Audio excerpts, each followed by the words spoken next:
Alright, today's video is Chapter 6, Lesson 6. We're going to talk about scale drawings and models. So for example, I copied this from the Walmart website. These are some scale model of cars.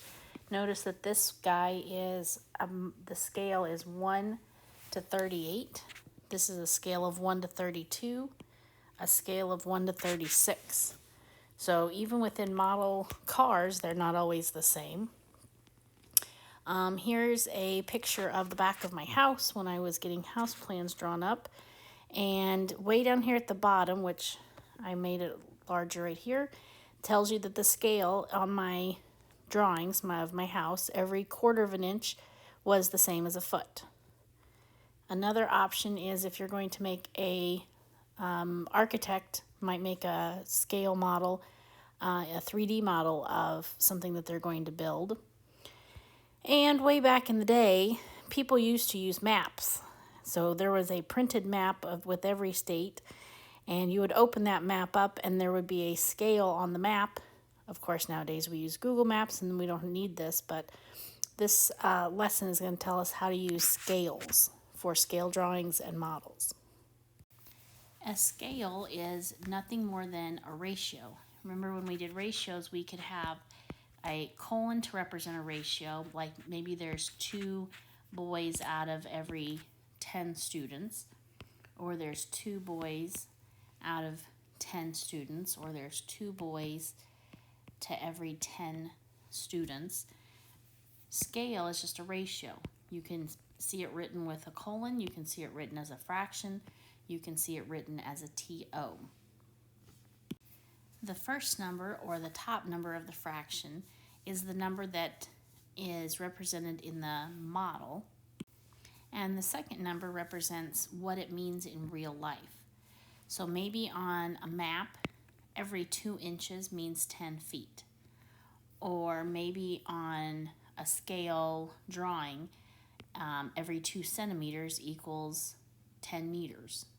But the first number is the shrunken down number, the number on the model. If you were to measure on a map or measure on like that little toy car, the toy car measurement compared to real life measurement.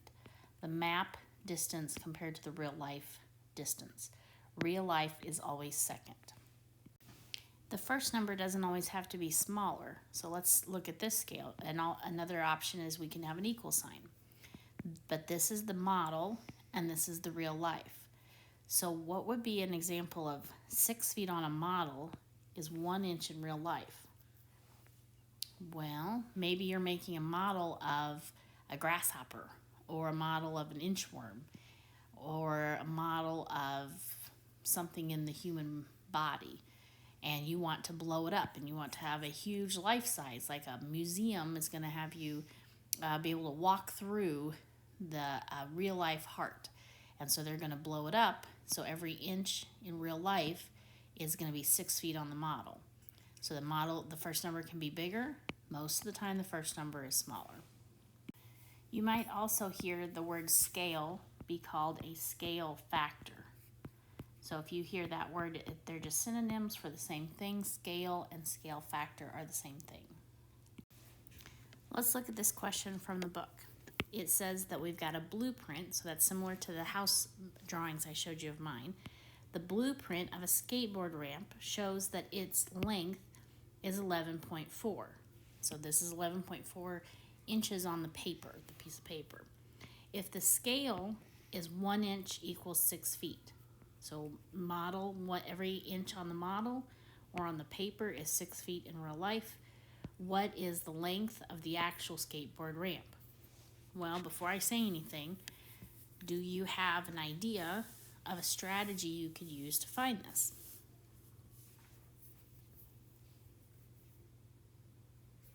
Well, the strategy that pops in my head was I got 3 numbers, and if I got 3 numbers, I can make 2 fractions. So I just have to make my pattern. If I put inches here and feet here, remember 1 is an inch and 6 is a feet, inches, feet, I have to do inches, feet. 11.4 is an inches number, and I'm looking for feet. hey, this looks like less than 6.5. I can cross multiply and divide. When I cross multiply, I get 1x this direction, and I get 6 times 11.4 that direction. Labels are going to be super important. So is this 68.4 inches or 68.4 feet? Well, it's 68.4 feet.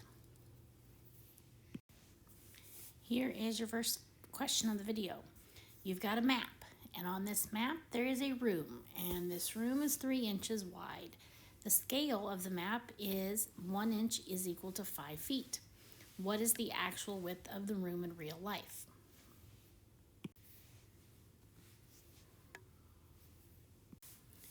Did you type in 15 and did you type in a label of feet? So I set up my two fractions, inches to feet, inches to feet. 3 is an inches number, so it goes on top, cross, multiply, and you get 15. All right, let's suppose you were a second grader. They had to create Pueblo homes, or they had to do little dioramas of Pueblo homes. If the real Pueblo home is 24 feet tall, but a second grader made their diorama Pueblo home be 6 inches tall, my question to you is, what's the scale? And you're saying, okay, Miss Wiedenhart, I only see 2 numbers. I can't make 2 fractions, cross multiply and divide if I only have 2 numbers. Well, that's true, but remember that the scale is usually got a 1 in it. A 1 in the model is equal to something in real life. So you're going to use this as your third number. So we have 1 over x because we don't know what the real life number is. And 6 inches would go on top, 24 feet would go on the bottom. Because the model is in inches, real life is in feet. Inches, feet, inches, feet. Now I can cross multiply. I get 6x equals 24. So x equals 4. So my scale is 1 inch equals 4 feet. I could say 1 inch dot dot 4 feet. I could say 1 inch over 4 feet.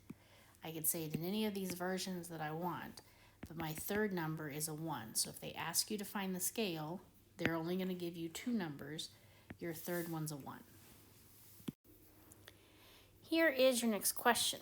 It says the pillars of the World War II Memorial in Washington, D.C. are 17 feet tall. A scale model of the memorial has pillars that are 5 inches tall. What is the scale of the model? Well, I did a little Google search because I thought maybe you'd like to see what this memorial looks like in Washington, D.C. And they're talking about these pillars. These pillars are 17 feet tall in real life. Wikipedia says that the World War II Memorial was dedicated to Americans who served in the armed forces as civilians during World War II. It consists of 56 pillars. It represents the U.S. and its territories, and there's some small arches, so that would be this guy right over here, for the Atlantic and Pacific theaters. That's the 2 areas where we mostly fought. It sits on the National Mall, which mall does not mean a shopping place. National Mall is like a big open air, grassy area. It's in Washington, D.C. It's on the former site of the Rainbow Pool, on the eastern end of the Reflecting Pool. So if you've ever heard Martin Luther King give his speech, he was standing by the Lincoln Memorial, and you see the people standing next to that reflecting pool between the Lincoln Memorial and the Washington Monument. So here is a picture. All has to just do with this question, but I just found it interesting, so I thought I'd give you a picture and a little history. But let's get back to math. What is the scale of this model?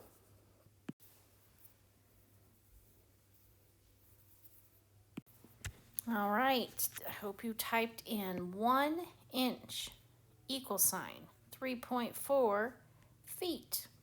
And usually we like decimals better for scales. If you did a mixed number, it's okay, but decimals are a little bit better. Let's look at my my two fractions. So 1 is always our third mystery number. And I put inches, feet, inches, feet. 5 is an inches number. 17 is a feet number. Cross, multiply. 5x equals 17. Divide by 5. I did my scratch work over here. I got 3.4. So then I write my final answer like this.